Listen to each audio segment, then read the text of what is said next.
Hello and welcome to this seminar. It's my pleasure to be able to announce and introduce to you our speaker today, Kaveri Mayra, a PhD scholar in our social science faculty here at Southampton University. We were very proud in December, the December just passed, when Kaveri was named as one of the top outstanding 100 women midwife and nurse leaders in the world at this at the very recent WHO, UNFPA, ICN and ICM listing, which marked the year of the nurse and the midwife in 2020. But before I tell you more about Kaveri herself, I'd like to just mention how pleased I am to be participating in an India Centre event. This series of events and activities from the Centre has been one of the joys of Southampton University in lockdown and before, and also more is promised. I think we've all needed joy during this pandemic, and India Centre has certainly delivered. So just to take you back, if any of you were at the India Centre launch long before these times, but still very strongly in our memories, the What Women Want campaign was collecting responses from women participants at that event about their #1 demand for quality maternal and reproductive health care. This was a survey that originated in India, actually, receiving eventually more than 250,000 responses from India itself and up to 1 million worldwide. The top ranking response to this survey was that women want respectful maternity care. So it seems very relevant to me that one of our top ranking student midwife leaders has done research on this very topic and will present some of her emerging work today in this very session. Here at Southampton, University, quality of care in maternal health care, especially when women and girls give birth, has long been an area of intense research work for us. We've worked with WHO, UNFPA and others to spearhead not only technical competence in maternity wards and amongst key health workers, such as midwives, but we've also striven to hear women's voices that speak of their experience of the care that they receive at this very critical time for them when they give birth. So we've been involved in 3 successive State of the World's Midwifery reports, for example, at Southampton. The most recent is due to be launched this year. So Kaveri's work has been extremely important in this regard, and India has been a key setting for maternal health change, almost revolution in India in terms of maternal health, but also challenge in terms of disrespect during labour and childbirth in India. Kaveri's broad PhD has looked at research from across India and indeed across the world that tries to capture the women's voices in this. Her recent work that she will present to you just now is one part of her work that is particularly innovative. And in the spirit of the India Centre, it works across disciplines and interest areas for us all: health, social science, even humanities, bringing new groundbreaking arts-based research techniques to capture Indian women's experiences of their births. I won't say more about what Kaveri will say. Suffice to say a few words of background about Kaveri herself. She has over 12 years research experience working on nursing and midwifery workforce policy and practice, having seen mistreatment during childbirth as a student midwife when she was studying in West Bengal. She set out on a mission to research the reasons for it and ways to tackle it through her Masters in Public Health and in her subsequent research. And now she's a global speaker on this topic and often speaks about obstetric violence as a violation of fundamental human rights. She's a subject matter expert with WHO headquarters Geneva, alongside doing her PhD here at Southampton. I'm very lucky enough to be one of her PhD supervisors. So I'd just like to introduce to you Kaveri and give the floor to Kaveri for her talk. I hope you enjoy it. Just to say also, any comments and questions and even introducing yourself, please put that in the chat while Kaveri is speaking. That would be great. Thank you so much, Zoe and Sabu. I'm going to quickly share my screen.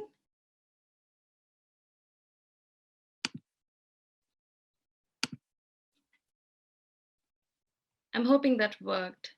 All good. Thank you so much. A very happy day of women and girls in science to everyone. What I'm presenting today, Breaking the Silence on Obstetric Violence, is, I think, particularly important today because there are methods that are arts-based, which I'm combining with science to be able to share women's narratives of childbirth from Bihar. This is part of my doctoral research, as Zoe has mentioned, and I'm supervised by Zoe and Sabu, whom you have met already, and by Professor Professor Jane Sandel from King's College London. I would like to start with a trigger warning that the content of this presentation is a little sensitive, actually quite sensitive. So there will be points and references to violence in childbirth related settings and also in general violence in women's lives. So at any point, if you feel triggered or you feel you would not want to watch a particular section, skip a few slides, please take a step back and come back if you want, or stop watching, because your mental health and well-being is most important to us. So my journey, as also Zoe mentioned, began around 12, 13 years back when I was a midwifery and nursing student in West Bengal. That is when I saw the most mistreatment of women during childbirth, and also through the next 10, 12 years in different parts of India, in different kinds of birth settings, in public and private hospitals, at primary, secondary, and tertiary levels. There were different ways that women were being mistreated at one of their most vulnerable points in life, when they were giving birth. And this kind of set me off on a journey, mainly because while being educated, we were told that we are advocates for these women. We are supposed to fight for their rights. And I had very quickly realized that it's not just powerlessness that was with those women to stop this violence against them, but it was also at our end, as nurses and midwives. We couldn't do much to maintain their dignity, protect their birth rights, protect their reproductive rights. So this PhD was more to bring a little bit more power and make it a little more possible a respectful care for all of us, really. And there has been a lot of change in the last 10 years or so. WHO, in their intrapartum care guidelines, talks about these 4 new recommendations, which is specifically about respectful maternity care.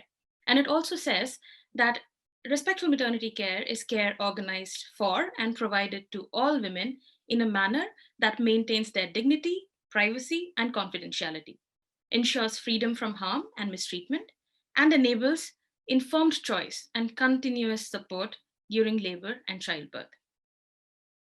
Obstetric violence, which is the issue, is also called mistreatment during childbirth or disrespect and abuse during childbirth, but they are all around the same thing, but are used in different contexts. This particular definition by Sain et al., which came a couple of years back, I think is more fitting to understand it from the intersectional point of view in the context of India. It is in the context of obstetric care, we define disrespect as the violation of a woman's dignity as a person and as a human being on the basis of her economic status, gender, caste, race, ethnicity, marital status, disability, sexual orientation, or gender identity. And they go on to further define abuse in the end of this quote. Abuse refers to actions that increase the risk of harm to the woman and are not in the best interests of her health or well-being. Lynn Friedman and her team, they kind of opened it up and described it in different levels to make it more easier to understand, because disrespect and abuse is not just at that individual level. It's not just that act of hitting the woman or sexually abusing or saying something judgmental, verbally abusing her, but it also is about her immediate environment, the birthing environment. So if there is no curtain for privacy, that is disrespectful. And at the policy level as well. So if there are insensitive policies, like not enough human resources, or the ratio is not good enough to ensure one-on-one care to these women, then that is disrespectful as well and invites more abuse. But what is most important is that disrespect and abuse during childbirth is a violation of fundamental human rights. And to understand this more, even though I have been saying this in almost every presentation and talk I have been giving about this over the years, I often wondered, what are these rights which are being violated? And a couple of years back, while interning at the WHO headquarters, I picked up this tiny booklet, which is a most important document for all of us, the Universal Declaration of Human Rights. And I found these particular 6 articles under which a woman's rights, I feel, are being violated. Honestly, though, if you look at the content of this document, it's quite gender sensitive. And it talks about himself and his family and him throughout the document. So if you look at it from that angle, probably us women have no rights at all. But it's not just that. Mistreatment of women during childbirth can lead to much severe and extreme kind of consequences. It can lead to postnatal depression. Women can end up feeling raped, which is quite clear in their language that they use when they say they felt stripped off or tethered or forcibly exposed, sexual organs put on display. This came out in Sheila Kitzinger's research, where she draws these parallels between narratives of rape victims and of women who have survived mistreatment during childbirth. Women may choose elective cesarean section just to avoid all this humiliation. It can also lead to tocophobia, or the fear of childbirth. Secondary tocophobia, something that I suffer from. It can prohibit women from facility-based birth, and it can discourage them from care seeking when complications arise. And in the long run, it can threaten progress towards reduction in maternal mortality. There is enough evidence that this problem exists, something that we found it difficult to tell when I talk about this, will just raise their eyebrow and be like, is that really a problem? Are you serious? You're talking about women being mistreated, being hit, being sexually abused when they're giving birth? Well, the evidence is in front of you. There's a lot that I have not been able to put on this slide as well. But having said that, this is not really an Indian problem. I have read a lot in my PhD, evidence from various countries, and this is not a systematic literature review, but the countries which I have highlighted in red are the ones where I have read evidence. But people have often come to me when I present this, and they tell me that I'm from this particular country. You have not highlighted it in red, but there is evidence. I just need to do more reading, I guess. And I think that's more prominent in the campaign that even Zoe mentioned while introducing, the What Women Want campaign. Reached out to 1.2 million women and girls, asked them just one simple question. What is your one demand to improve reproductive and maternal health care in your area? And the top ranking demand was respectful and dignified care. This campaign actually started in India, and it was called Hamara Swasthya, Hamari Awaaz there. And around 1.5 lakh responses were also from India. So you can see there was enough motivation for me to embark on this journey in my PhD and explore more about mistreatment during childbirth. And this is all that I'm trying to do in my PhD. But what I will present today is around 20 or 30% of it. I will be sharing women's experiences of giving birth and their perception of respect, disrespect, and abuse during childbirth in their voices. I did this study in Bihar, which is one of the most populous states in India, and 48% of that population comprises of women. It was particularly done in Muzaffarpur and the state capital, Patna. I think it's important to look at some birth-related indicators. We know that institutional birth, especially, increased very rapidly in Bihar and also in other parts of India. And cesarean section, although the total 10% is quite good, but when you look at the variation between public health facilities at 4% and private health facilities at 40%, that kind of tells you a story of inequity. And you can see that in the difference between rural and urban areas as well. Because we are going to talk about violence, it's important to understand the women empowerment related indicators as well. Though personally, I don't feel the indicators here do justice to absolutely understand women's empowerment, but it at least shows you how regular, how common violence is in the lives of women in Bihar. As you can see, ever married women who experience spousal violence is at 40%. Around 3% have experienced violence even during pregnancy. Young women aged between 18 to 29 years during the survey had already experienced sexual violence by the age of 18, 8% of them.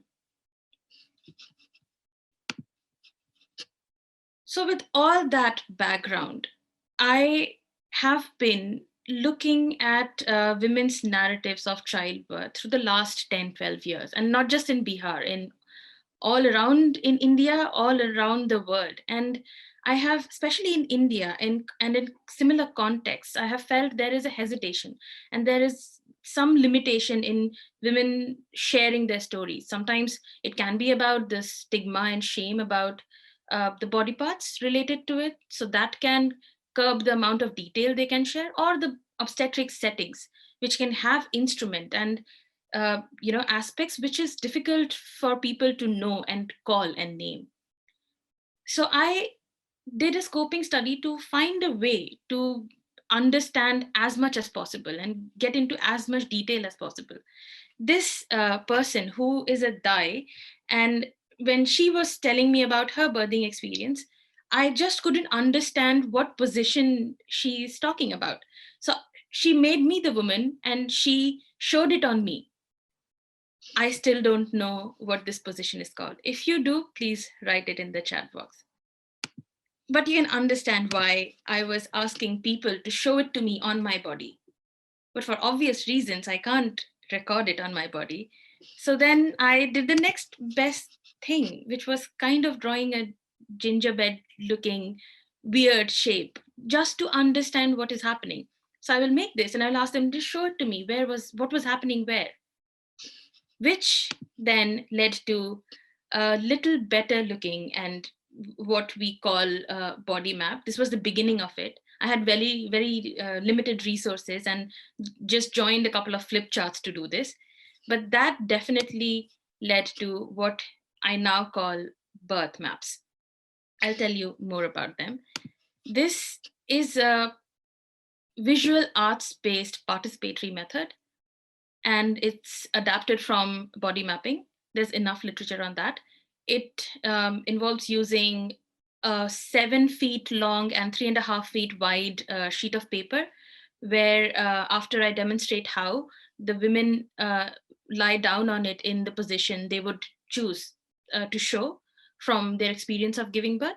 And after doing that initial outline, everything else becomes participatory. And we create it together. The interview goes on. There are a lot of arts-based materials, cutouts, which are common in the birth environment. And this was done in between 3 to 5 interactions with every woman over a period of a week. And I hope Ritu, who has also taken these pictures and assisted me in data collection, is watching this today.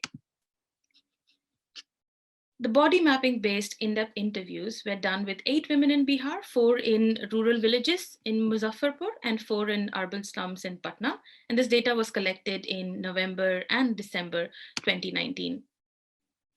The analysis was the most difficult part. I think mainly because it was done during pandemic and most of it here actually. But this is quite a big data set. Each participant's data includes like hundreds of pages of transcript and hours long audio recordings. Along with the body map, there is interview notes and reflexive notes and environment related notes. And there is a body key, there is a birthing story. You will see all of them. But it's around 2 to 3 weeks that I spent to analyze each participant's data. And it's around a 12-step long process. And what is particularly interesting and an important contribution of my PhD is the analysis of body maps, which was not done much by researchers who have used body maps in exploring sensitive issues such as this.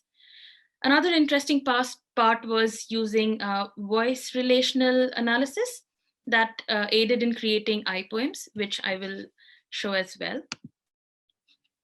We faced a number of challenges, and I am again thinking of Ritu if she's watching. There was a high refusal rate, mainly because how time consuming it was. And it was difficult for women to find that amount of time in their during their daytime. So we did some of those interviews even before 6 a.m. and after 8 p.m. Some went on until 11 p.m. at night. There was a lot of hesitation to draw as well, but I think we quickly, went across that barrier because it became very interesting once they started creating these body maps with us. There were some religious riots going on in India at the time this data collection was going on, so that led to being locked down in a hotel for a few days as well. Moving into the findings, these are the 8 women who selected their own fake names for this research. Their ages range from the 19-year-old Pratima to 32-year-old Ria. There were some variations in their education and occupation status as well. You can also see the ages at which they have given birth. Most of them are live births, except in case of Anju, who had 2 stillbirths. It's interesting to also see the birth settings. Very few of them stayed in the same birth settings where they gave birth the first time. They moved across, not just between public and private, but also between, say, tertiary and primary levels of a public hospital, or changing from hospital to home birth setting based on their experience of giving birth. Women don't really talk about these experiences in bigger words, even in Hindi or the local dialects that are relevant when you talk about respect, disrespect, and abuse. Their narratives use more simpler terms like what felt good, what felt bad, and what they expected should have happened. This table is important because it makes you realize that there can, of course, be some similarities in what they want, but there can be a lot of differences as well in their perceptions and in their wants. And in the end, we need to see what Pero wants to be able to ensure a positive birthing experience for them, which could be different from what Pratima and Sita wants. I will be sharing respect, disrespect, and abuse from their perspectives in 3 different ways that I analyzed. But this is just to show an experience in one snapshot for at least 3 women on what their experiences were. But to go into more detail,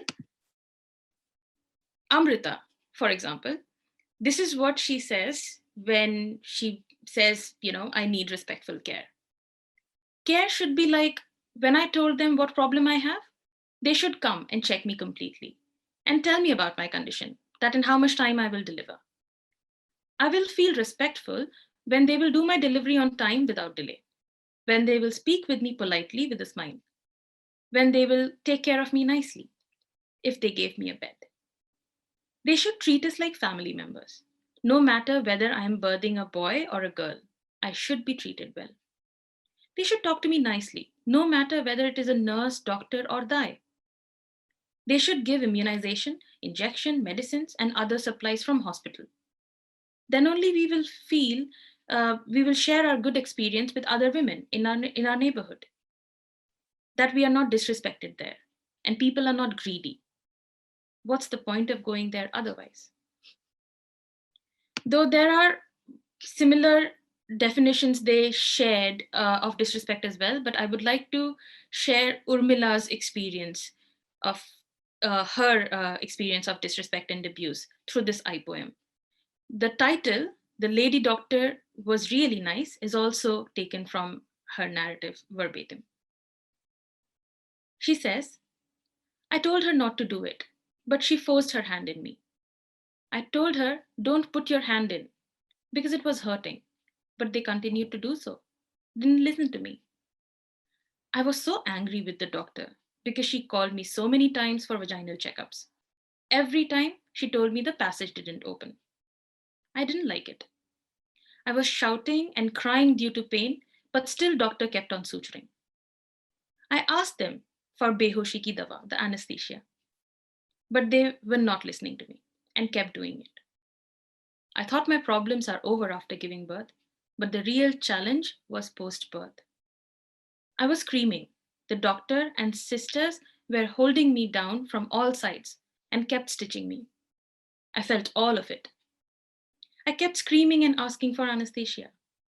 I felt all of it. I didn't have such pain in my first delivery while stitching. I liked the behavior of my doctor and one of the nurses. I didn't like those two frowning sisters who shouted at me.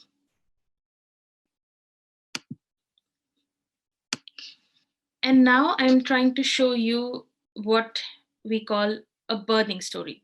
This is created from all the interactions we had with a particular participant, in this case, Pero.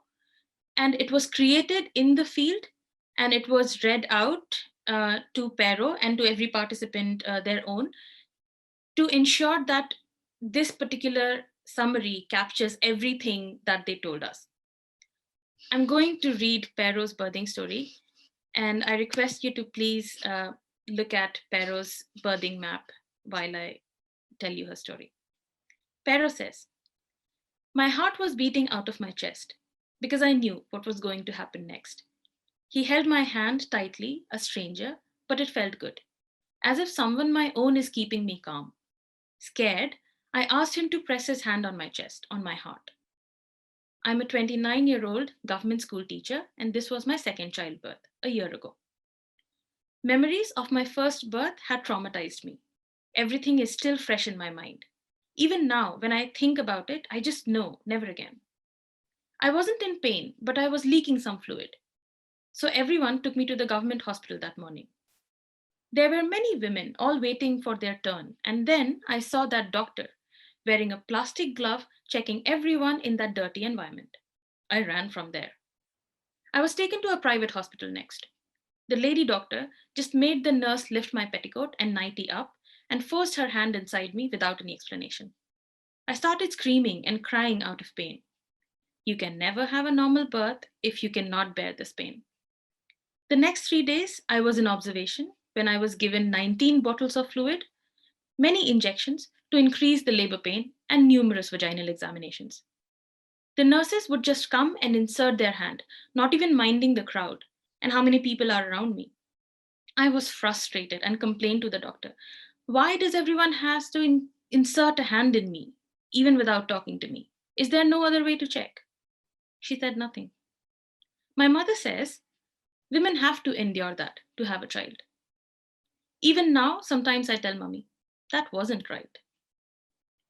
I was in the cafeteria with my family when the nurse came and just dragged me by my hand to the operation theater. No explanation given. My family stayed outside the OT. There were 8 women in the room, all in regular clothes, like they're on a picnic. One of them said, get up, gave me an injection on my back and made me lie down. No explanation given again.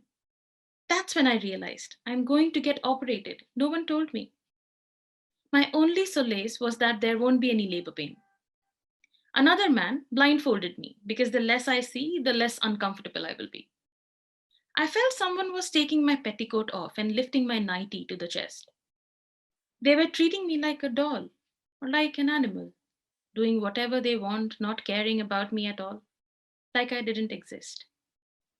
I was filthy and my hair tangled without a shower in 4 days, my clothes drying and getting drenched in my fluid. I did not know anyone in that room. I asked about my lady doctor to this other guy who was apparently her son. She arrived later. They played music in the OT. It was calming. There were other sounds too, of instruments and scissors cutting through me like they're cutting a jute rag. Everyone was talking amongst themselves while they took the girl out of my body. It's a girl, they discussed, and I thought I will tie her hair in 2 ponytails and take her to school with me. I stayed in hospital for 10 days after because I had fever and chills and was recovering from surgery. Meanwhile, the baby's doctor did not tie my baby's cord properly, which kept bleeding. She got infection the same night, and my husband had to take her to another hospital 3 kilometers away every day for injections. I struggled to breastfeed my baby and even to hold her properly. I cried when I could not have a normal birth the second time with my son 2 years later. The doctor pressed on the incision and it hurt. It can get torn and you might get a cut down there anyways. You'll need a big operation, she said. The normal birth's pain lasts for 4 days, but the misery of cesarean section lasts for years and breaks your body. In the beginning, sometimes the incision used to hurt, like someone rubbed chili powder on it. For the medicine I was prescribed to apply on it to get rid of the pain and redness in the first place. This was a quack in our village who considers himself our area's MBBS. My husband asks, "Why didn't you get sterilized if you didn't want another child?" "You get sterilized," I tell him. He makes excuses that he will get weak. So we both don't get it done. But I do tease him, saying, "My life is in your hand," when we get intimate. I feel I needed to share these with someone. It all needed to come out, as I could not talk about it with anyone. That day somehow got over, but those haunting memories have stayed with me. I think it's quite clear from these narratives that the most important point in all of this is that we listen to these women and their experiences.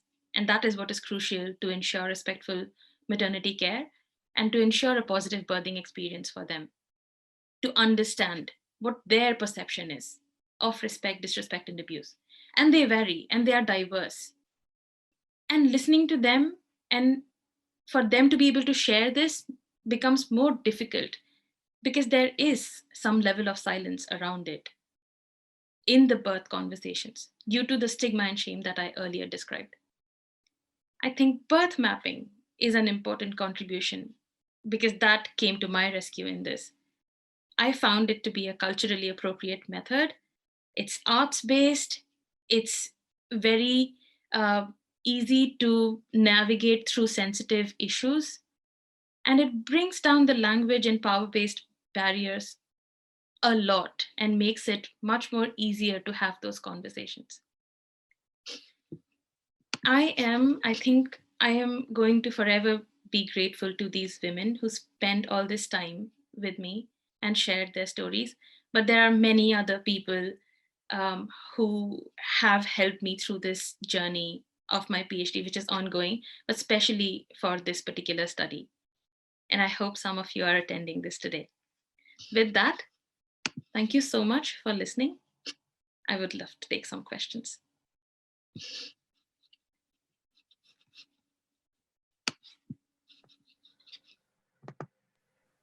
Wow. Thank you, Kaveri. I think that was really remarkable. I think I'll definitely hand over to Zoe, but there are questions. I think we'll take one by one. So we have Leslie Page asking a question: would body mapping work in other parts of the world? You know, would this technique apply in other parts of the world? What kind of skills, do researchers need to do this? Thank you. Thank you, Leslie. Thank you so much, first of all, for attending the talk. As you saw, body mapping begins with a clean sheet of paper.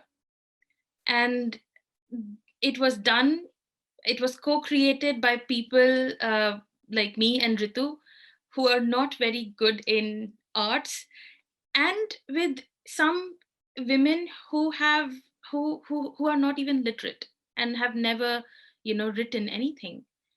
It is actually possible to do it, I think, in every part of the world.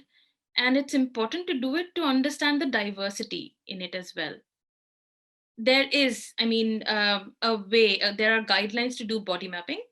And I adapted them specifically for birth mapping.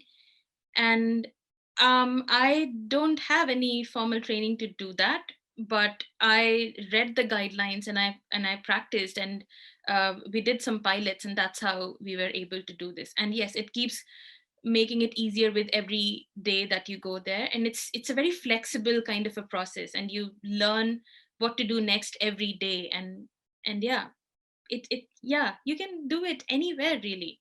It is one of my major dreams. Once I finish my PhD, if somebody will invest millions of dollars in it, I would want to go to every country in the world and do body mapping and retire. Thank you. Thank you, Kaveri. I think there's another question from Catherine Guttridge, from the Royal Society. Was there any support for the participants who are willing to discuss their experiences?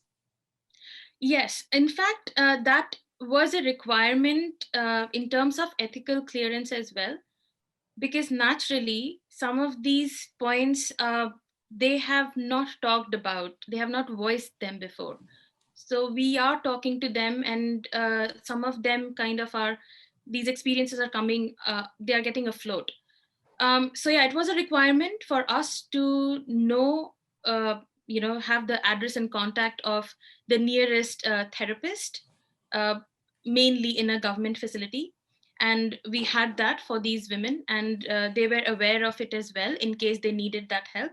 And all this information was there and more, which was provided to them with their participant information sheet, and they were told about it during the interviews and several interactions as well. Yes. And there's a question from also Catherine has kindly acknowledged that she loved this art-based work. I think that's I think if time permits, I think we'd like to really bring Catherine on board for the discussions. But we have a question from Vikas Keshri, who's asking, just curious to know how you have selected these women for inclusion in the study. We went door to door. We went knocking at people's doors in particular areas, and we asked if there are women who have given birth in the last 3 years. Mm-hmm. Even though I wouldn't suggest to have a recall period, but just to be able to select some women, we had that. And when women agreed to talk to us, we gave them a little bit of introduction, and mainly about how much time it's going to take. And that was the main concern. And anybody who agreed to be a part of it, we did this process with them. But yes, time was, I think, the main disclaimer for us, because it required us meeting them several times over a week, and we needed a few hours every time we met them. Right. Thank you. There is another very interesting question, but I don't know who this question came from. But why do you think that women are treated like this during childbirth in India? And do you think that is it a cultural thing within maternity themes, or is it not emphasized or taught in the curriculum, the pre-service education? I think valid question. And that's a big question. Thank you so much. Well, where to begin? Okay, let's say in the curriculum, we are not taught to disrespect and abuse people, women, anybody. It begins with do no harm. So no, but in terms of respectful care, I think it's kind of understood that it's a part of, your being a respectful person in general, and not considered particularly that, this should be in the curriculum. It wasn't specifically like that in my curriculum in nursing and midwifery, and I'm aware that it is not there in medical curriculum as well. But now there is an awareness that disrespect and abuse during childbirth is an issue because of many cultural and systemic related contexts, which was also another part of my research that I studied, which I didn't present today. But when you see the kind of issues that the primary care providers face, you will understand how they are driven to a point where they are disrespecting and abusing people when they are giving birth. So now there is a more, formal way of bringing respectful maternity care in the curriculum in different parts of the world. And it is not just an Indian problem, like I also said, it just varies in different countries. And even within India, you will see in certain parts of the country, it looks very different. And how we were educated, like my own professor, midwifery professor, her name is Smriti Mani. She embodied respectfulness in the way she taught us. But so theory was covered, but what didn't match what the practical and the practice area where we saw all this. So yeah, in a complicated way, I think I answered your question. Please tell me if I didn't.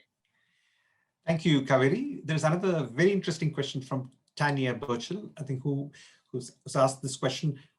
How have you protected yourself from these terrible stories, meaning more emotionally? I have not. I'm okay. Okay. This PhD, not just this PhD, but basically researching violence is not a great, exciting area of research. And I have arrived at a point where my bedtime reading has become about sexual violence. And I was talking to a friend recently when I shared this picture of a book on sexual violence and obstetric violence. And I mentioned that, this is my bedtime reading. And I think do not realize it now, but there is something called secondary trauma, which influences in how it's done. And especially because I did this analysis um, during the pandemic. So it was all locked down. I didn't have any distraction. And it honestly came to a point where I was having a walk with Deborah, who I live with. And there's a very beautiful river nearby. And I was walking by it and I saw the river and I felt how nice it will be if I just drowned in it. And there was no point that I felt suicidal before or after that. But at that particular point, at that extreme level that I had reached, I realized I have to take a step back. I don't know what I'm doing. I'm in a little bit of therapy right now, which addresses everything else that, researching violence kind of influences in life. But yeah, I don't know what to say, but I have not done a great job at protecting myself now. Thank you, Kaveri. Another very interesting question from Stefan Olhafen. What kind of feedback did you get from the women? Do they find the body mapping and talking about their experiences helpful in processing or reflecting on their traumatic experiences? Actually, all the 8 women who we interacted with, they all kind of started, I think a couple of them were not that sure, but they all started with a hesitation that whether they want to do it or not. It's so much time I'm asking from them. But when that interest level changed completely. Their interactions, their body language, their interest, it all changed from the second day onwards. You could see that trust developing. You could see, forming this bond with them when they will wait for you to come the next day to work some more on the body map. And especially the last day, when the body map was finished, when they are taking pictures of their body maps and they are listening to the birthing story, they are making changes, it was difficult to part. And they could see themselves in that. So it was really interesting. And they all said how important it was to talk about it. Even some of them had not realized and some of them had realized, but these are not things you talk to about with your husband, your in-laws. They said that they will just not understand. So they really appreciated the entire exercise, which a satisfied participant is what makes a researcher all the more happy, I guess. So yeah. Thank you, Kaveri. There are lots of compliments for you, but I think I'm just coming on to the question. What are the, this is from Aishi Tandon, who's asking, what are the implications of this research and what are your reflections? Let's go to the implications first. I think the reason I did the body mapping was somewhere I felt there were a couple of voices missing. Most importantly, the women's own voices were not that dominant in the respect, disrespect, and abuse related research and the discourse. And also the way they were being researched. There are still studies which are exploring their experiences, but in a more traditional kind of way, in interviewing or doing surveys. But it's what I think people fail to understand is how different these experiences can be, how difficult it is for people to verbalize, and that they are unique, and there is context which changes everybody's experience. So even with the birth story, when you hear it, you understand it in a totality. You understand this person as a holistic being, with a past, with the present, with their personal lives, with other things which influences it. So I think that makes it all the more important. And we need to hear that if we need to ensure a positive birthing experience. But this needs to be repeated in different diverse contexts to ensure positive birthing experience in that particular context. um, Reflecting on it, I feel that, it's just that I have a particular opinion of how, if I ever gave birth, my birthing experience should be, what respect, disrespect, and abuse is for me. So when I think and I read these stories, I also see that some of these things that they find respectful, like a woman said that, four care providers came and they were checking me again and again because they were worried about me, so they were taking care of me. But four people doing vaginal examinations on me every hour or so, I will find that horrifying and most disrespectful and abusive. So I think reflecting on that, it depends on, what they feel and not what you feel they are going through. Thank you. Very, very interesting questions. There's one from Rebecca Bryan, who's asked, how much does the birth mapping process mean stepping back as a researcher to let the women really lead the direction of your conversations? It's very interesting. I think you've reflected on it, but I think this is really to the point. And did you steer the conversation anyway, getting over the initial barriers? I mean, this is, in terms of the research bias. Yeah.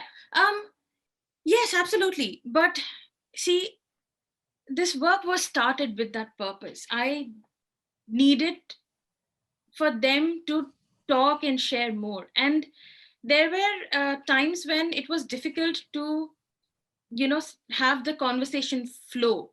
But I think that barrier kind of broke the minute we spread that sheet and I kind of laid down on it to show what I mean. And there were some challenges, like there were rats around, and in those circumstances also, I'll just lie down and say, this is what I mean. So those kind of thing kind of helped them to then break free and interact. And the second, like I said, conversation onward, it became all the more interesting.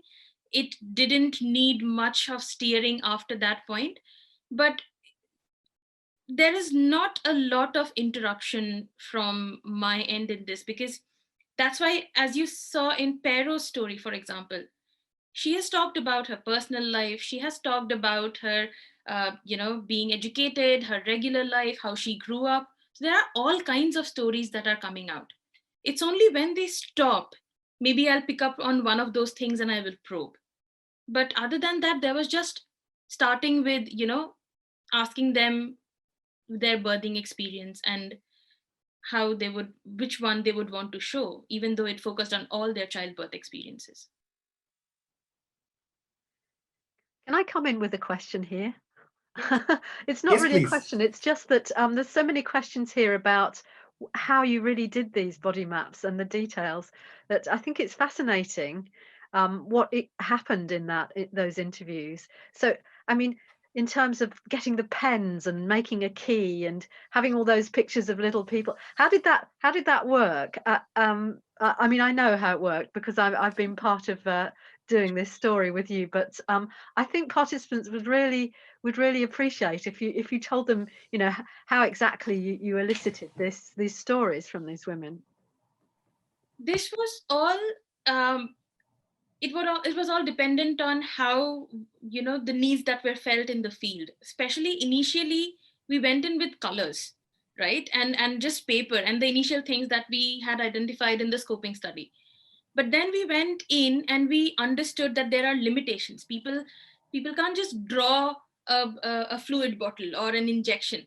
So then, because there are so many interactions and because we will keep going back, we used to come back and we used to, get more resources. So one day I found all these pictures and I was like, okay, let's get injection pictures and fluid bottles and, tiny people cutouts, so that we are not wasting time drawing a lot, because that is a limitation anyway. So then we next day took a lot of cutouts of things we had identified, and there will be different kinds because we will have things for people to select to paste on it. Then another interaction, we realized that, just asking people to show what they were looking like is not fair. It's difficult to show that on. So emoticons, kind of, on a WhatsApp chat, it came to our mind that what if we had similar faces and we took all kinds of expressions cut out to them and they picked how they were feeling. So that's when that began. So it was all led by the struggles we were facing on field, and the way the conversation was flowing, and that's why it kept getting better. And I think by third or fourth one, we were quite more resourceful and adept at doing it than where we began. But because we were going back to each participant again and again, we could do justice with carrying all the resources and like use them and provide all those options to everyone. Oh, very interesting. I think, well, I mean, we are running out of time, but let's take also a few more questions. I think there's one from Sanjana, who's asking that in terms of abuse, did you feel there was any degree of severity based on the level of facility or type of facility? And there is also a question from Raquel Gonzalez from Argentina, who has joined us today. Thank you, Raquel, for joining us early that morning. Were you able to reach women with different social classes to compare the incidence of obstetric violence? Okay, hold on. Sorry, what was Sanjana's question? Degree of abuse. Sorry. Yes, I just got excited at hearing all these names. These are all friends. So wherever you're joining from, thank you so much. Okay, moving back to the question. In terms of degree of severity in abuse in birthing environment, literature usually says that as you go higher up in level, abuse increases because the number of people are more. There are also the setting changes. Like in a tertiary level, you will see in many settings in India and many states that there's a huge room and there are like 5 what we call labor tables, and usually there's no privacy between them. So around 5 women at times will birth together. Their birth companions are there, which kind of breaks privacy for all the other people. But in this particular study, I don't think it would be fair to say, if it is more or less, because I have looked at primary level, secondary level, tertiary level, in in private and public settings, at home settings. I got quite a bit of diversity, and yes, what you see, there is this particular participant, Ria. You will see that it's quite a crowded environment, and if I kind of noted down what are the different, aspects of disrespect and abuse, and what are those particular act, and I kind of laid it out on a scale. Probably her experience will be the most extreme, and the one you saw of a cesarean section where her eyes are blindfolded and she has no idea that she's going to have a cesarean section. So yes, tertiary level did have the most extreme forms in this, but I don't think it's fair to generalize that based on the number of participants I had. But the general literature kind of indicates in that direction too. Thank you. I forgot your question. Thank you. Sorry, Zoe, do you want to take that over?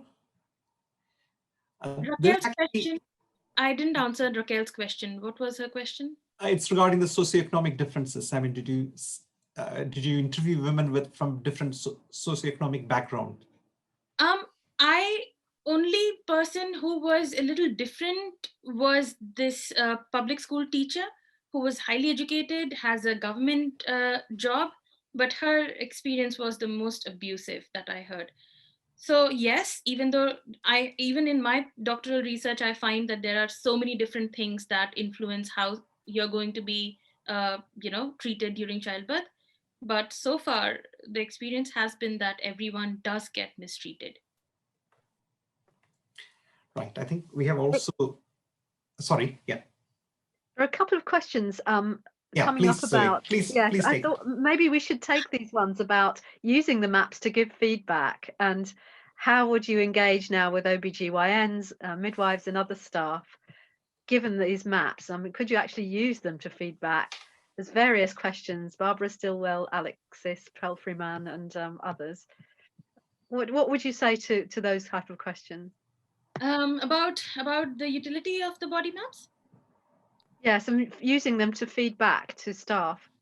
I think this is quite a good, resource to understand women's embodied experiences through these maps and through the narrative. It makes it much more humane for them to read these, because sometimes in our usual regular lives, a lot of the abuse that is inflicted is unintentional, and care providers are not aware the impact it is going to have.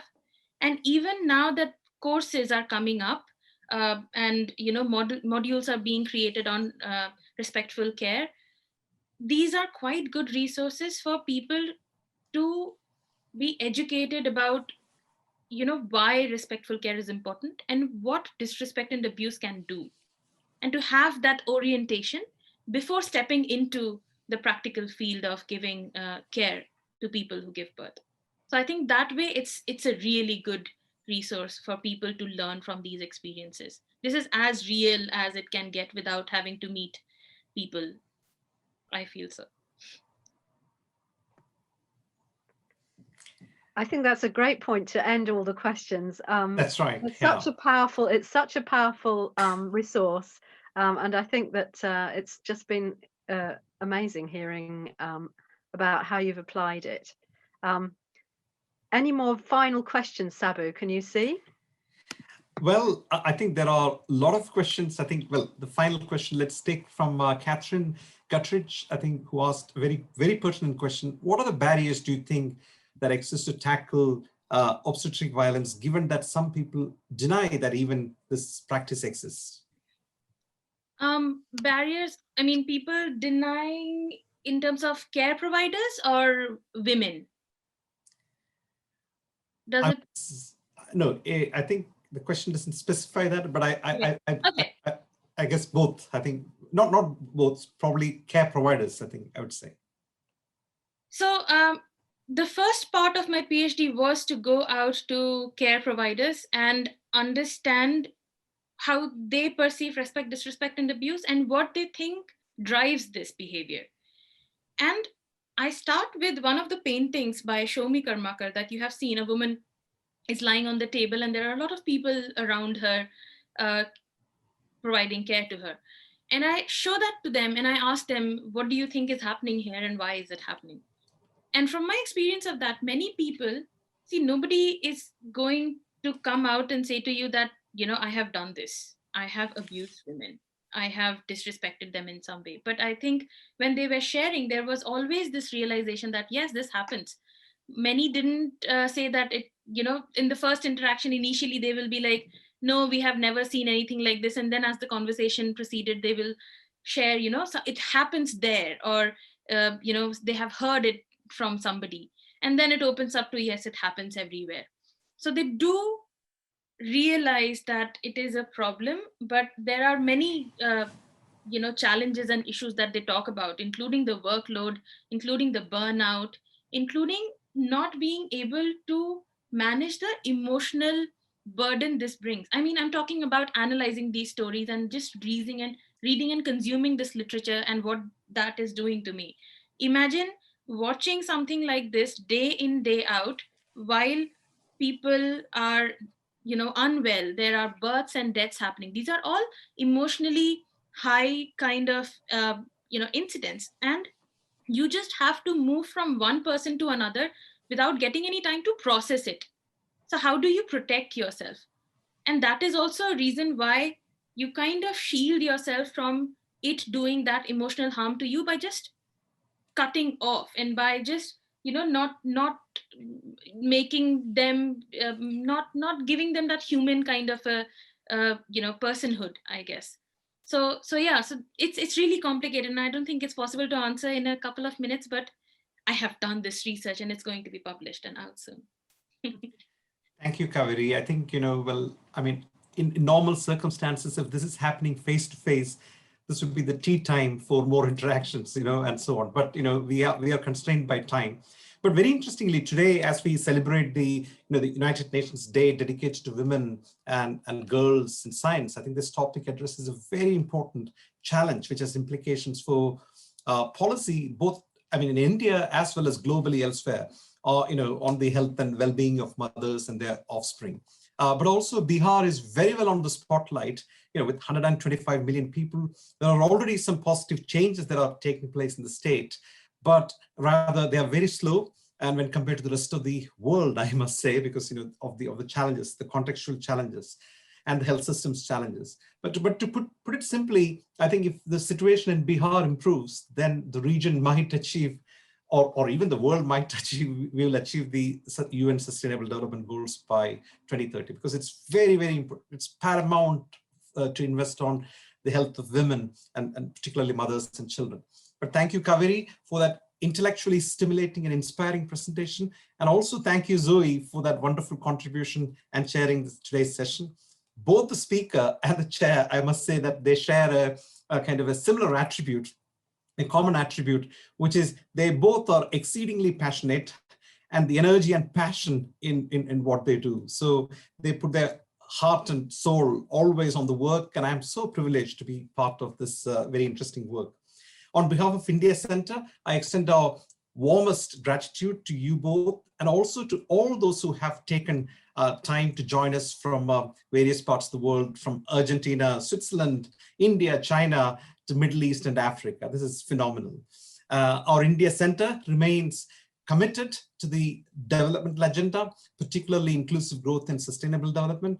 And our goal is actually to engage more widely, like with government, NGOs, businesses and industries and so on, to promote and disseminate research and training and enterprise for policy and socioeconomic impact. So next week, we have an upcoming high-profile India Center event, which is featuring a young award-winning millennial entrepreneur, Mr. Sharat Sagar. He's actually from Bihar, and he has never been to school until he was age 12, and then at age 16, he founded an NGO which became really global. It's called Dexterity Global.